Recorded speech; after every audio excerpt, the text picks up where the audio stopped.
안녕하세요. 에어백입니다.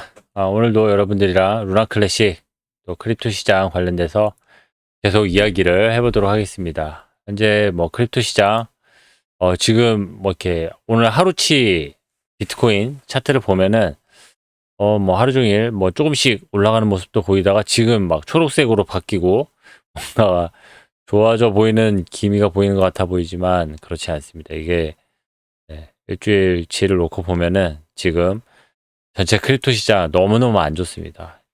뭐, 헛소리 하면은 큰일 나는 상황입니다. 지금 정확하게, 엄청나게 침체되어 있고, 많이 떨어져 있는 그런 상황, 정확하게 맞습니다.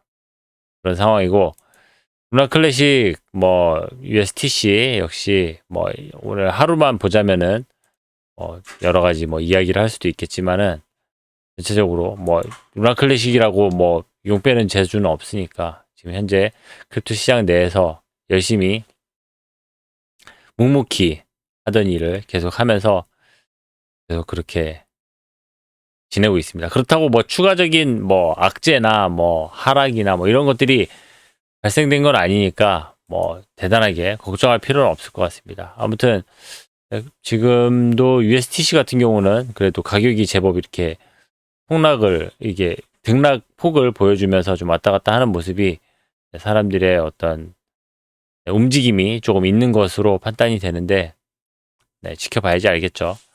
아무튼 차트는 차트 뒤에 가서 지금 대단한 뉴스가 많이 없다 보니까 차트에 대해서 사람들이 많은 이야기를 하고 있고, 차트로 많은 뭔가를 이야기를 하고 있습니다. 지금 루나 클래식도 이 와중에, 이 조용한 와중에, 이런 정말 침체된 시장 중에도 루나 클래식 이렇게 소각이 일어나는 거 보면은 거래가 계속 꾸준한 건 아니지만 이렇게 간헐적으로 많은 거래들이 일어나는 걸 보면 누군가는 지금 이렇게 낮아져 있는 상황, 지금 떨어져 있는 이런 가격 상황에 추가적으로 매수를 하고 있고, 추가적인, 어, 네, 추가 구매를 계속 하고 있다. 그 정도 이야기를 할 수 있을 것 같습니다. 그렇죠? 이런 건 사실이니까 제가 없는 이야기를 하는 것도 아니고 그런 상황입니다. 그런 현재 상황이고, 테라포트는 아직 아무 변화가 없습니다. 서티 감사 관련돼서 변화가 없는 상황입니다. 그리고 어, 지금 거버넌스에 올라오는 그런 제안서들은 대부분 광고성 글들이 많아요. 딱히 지금 뭔가를 해야 할 게 없다 보니까 이렇게 광고성 글들 이런 거 많이 올라와 있고, 검증인들 누가 최고의 검증인이냐 이런 거, 검증인들 분석하는 프로그램 만든 그런 웹사이트 만든 사람들이 이렇게 올려놓고 검증인들 한 사람 한 사람들 이렇게 체크를 해보고 있고, 순위도 매겨보고 누가 탑 5냐, 위임자 수로 탑 5일 때, 생각보다 여기 지금 총 지분 기준으로, 그러니까 투표권, 보팅 파워 기준으로 했을 때는 이제 올로즈가 항상 1등이었는데, 이렇게 위임자 위주로 보니까 오리온이 오히려 또 더 많은 사람들이 위임을 해 있다라는 것도 확인할 수 있어가지고 요거는 조금 놀랄 일이었습니다. 아무튼 이렇게 성장하는 그런 검증인들도 있고, 그 반대로 이것도 성장하는 검증인이고, 그 반대로 또 루나 클래식에 관심을 두지 않은 그런 검증인들은 점점 떨어지고 있죠. 보팅 파워도 떨어지고 검증인들도 나가고 있고, 여기 위임자들도 나가고 있고 그렇고 있는 상황이다. 이런 것들 보면서 그냥 눈으로 보이는 거랑 우리가 생각했던 거랑 조금 다른 모습도 있었다라는 거. 그리고 올로드 자금이 그냥 압도적인 1위여서 어떻게 할 수 없는 상황이었다라고 그전엔 생각을 했었는데, 이 정도면은 올로드, 오리온, 뭐 인터 인터스텔라 라운지 뭐 이런 애들도 조만간 뭐 메이저로 올라오겠다. 해피캐티 크립토도 강력하게 지금 올라오고 있죠. 아무튼 이런 상황이다라는 정도 또 전해드립니다. 네, 아까 그 얘네들의 사이트입니다. 이거 올린 네, 요 제안서를 올린 제안서도 아니죠. 광고 글을 올린 사람들의 사이트 들어와서 한번 봤습니다. 깔끔하게 잘 만들어 놓은 것 같습니다. 그리고 NFT 관련돼서 꾸준하게 광고하는 사람들도 많이 있었고 그런 상황에 지금 아까 제가 차트 초반에 차트 우리는 항상 차트 처음에 보고 이야기를 했었는데 차트 관련돼서 사람들이 뭐 여러 가지 이야기를 합니다. 지금 워낙 뉴스가 없고 하다 보니까 차트 관련돼서 이야기하는 게 뭐 너무 당연한 것처럼 이야기가 되어지기도 하는데 뭐 차트만 올려놓은 게 아니고 여기에 대한 또 간단한 자신의 어떤 생각과 뭐 이런 거를 올려놔가지고 이것도 간단하게 좀 보면은 또 좋을 것 같아서 여러분들에게도 또 인사이트가 될 수 있을 것 같아서 간단하게 좀 읽어봐 드릴게요. 이거는 뭐 제가 분석한 건 아니고 마이크 피가 분석을 한 건데 처음에 이 사람 글을 그래도 제법 잘 쓰는 게 읽고 싶지 않은 분들을 위해 간단히 먼저 말씀드리겠습니다. 라고 딱 말을 시작을 해요. 그러면 별로 차트 보고 차트에 대한 신뢰도가 없는 사람들은 안 읽으려고 하다가 앞에 뭐 결론이 나와? 그럼 앞부분만 잠깐 볼까? 라는 생각이 들겠죠. 루나 클래식은 곧 폭발할 것입니다. 저는 의심의 여지가 없습니다. 여기는 무조건 조만간에 루나 클래식이 폭발할 거로 믿고 있대요. 왜 그러냐면 왜 그러냐면 이제라고 하면서 이제 밑에 내용을 설명을 하죠. 이것은 루나 클래식 라이프타임 차트입니다. 제가 사용하는 기법은 저만의 기법이며 장기 투자에 사용합니다. 직장에서 저를 이 기법을 다중 쐐기 기법이라고 부릅니다. 이 기법은 하락 추세에서 장기 지지선인 녹색선을 그리는 것으로 구성됩니다. 네, 이게 장기 지지선이죠. 1번 보이시죠? 네. 그 후 장기적으로 가격이 하락하는 동안 시간이 지남에 따라 저항선을 그리고 가격이 어떻게 극복하는지를 관찰합니다. 네, 요 노란색이랑 주황색 2번 요거죠. 요거 얘기하는 거고 그리고 중요한 점은 이 선의 기울기가 점점 가파르지 않아야 한다는 것입니다. 마침내 녹색 지지선과 평행한 선, 보라색 선. 그러니까 지금 요 초록색이랑 요 보라색 선 보이시죠? 보라색 선이랑 딱 평행하는 시점이 왔다. 이게 이제 기울기가 점점 펴져가지고 이게 평행한 선이 왔다라고 하는 게 요 시점을 이제 이 사람은 바닥이라고 보는 겁니다. 보라색이 형성되는 지점에 도달할 때까지 보시다시피 가격 차트에서 보라색과 녹색 선은 평행합니다. 그러니까 현재 시점이 그런 바닥 시점이라는 거죠. 가격이 개별 저항을 어떻게 극복하는지 관찰해 봅시다. 1번 지점에서 가장 먼저 상승 저항을 극복했습니다. 그리고 2번 주황색 선에서 두 번째 저항, 첫 번째 선에 비해 덜 가파른 선으로 2번 지점으로 위쪽으로 극복했습니다.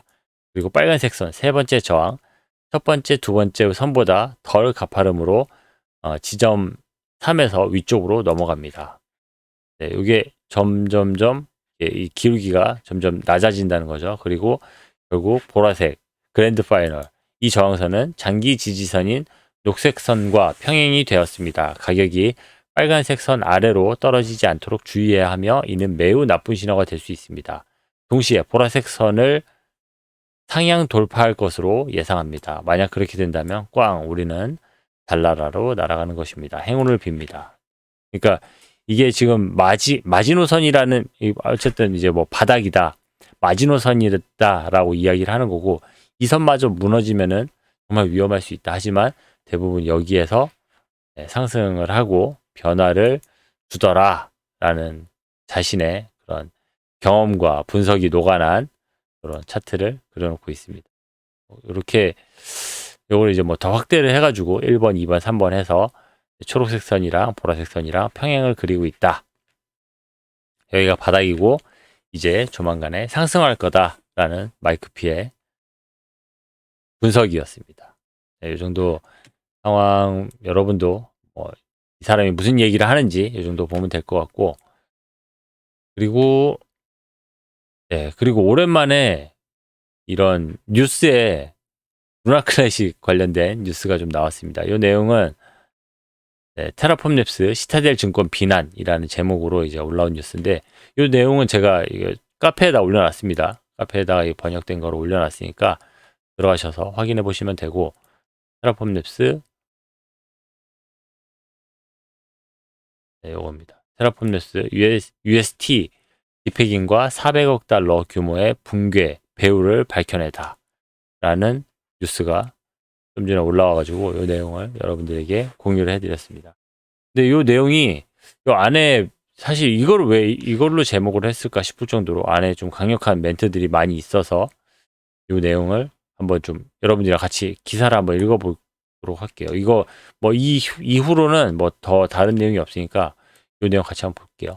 테라폼 랩스는 법원에서 22년 5월 UST 스테이블 코인 붕괴 이전 시타델의 거래 행위 관련 문서를 검토해달라고 요청했습니다.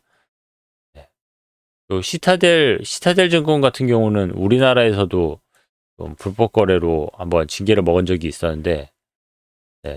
그리고 작년 22년 중반 테라루나 사태 생태계는 400억 달러에 달하는 투자자의 자산을 잠식하는 잔인한 붕괴에 직면했습니다.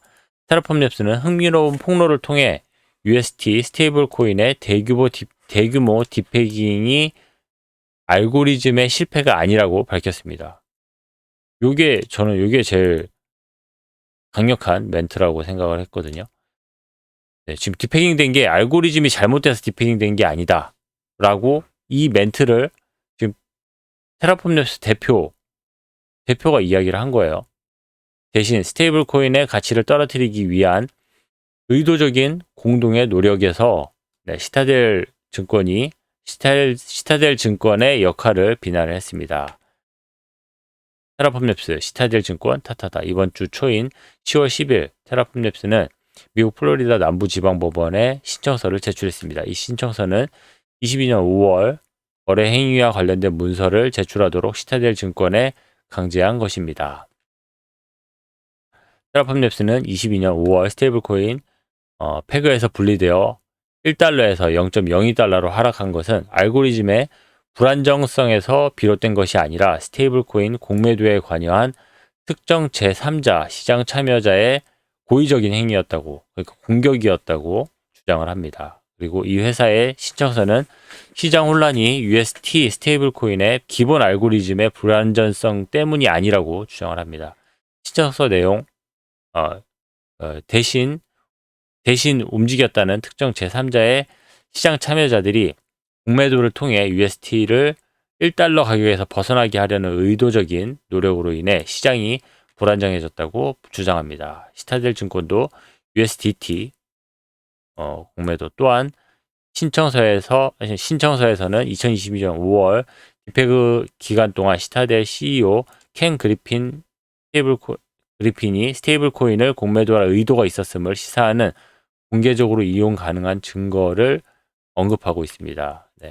테라폼 랩스가 제출한 신청서에는 가명으로 활동하는 트레이더가 그리핀과 대화를 나눴다는 주장을 하고 디스코드 채널 채팅에 스크린샷이 포함되어 있습니다.